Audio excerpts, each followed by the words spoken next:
नमस्कार, प्रणाम दोस्तों। आप देख रहे हैं यस न्यूज भोजपुरी।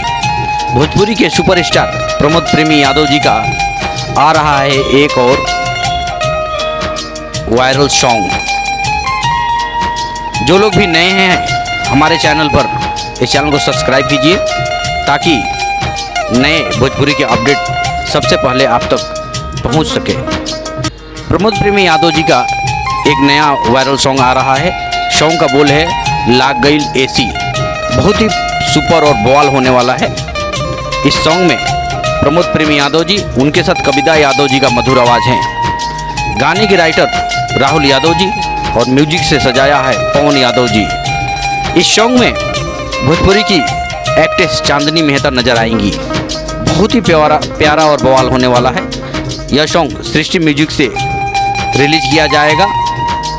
इस सॉन्ग को 29 अप्रैल को 6:30 में फुल वीडियो सृष्टि म्यूजिक यूट्यूब चैनल से रिलीज किया जाएगा।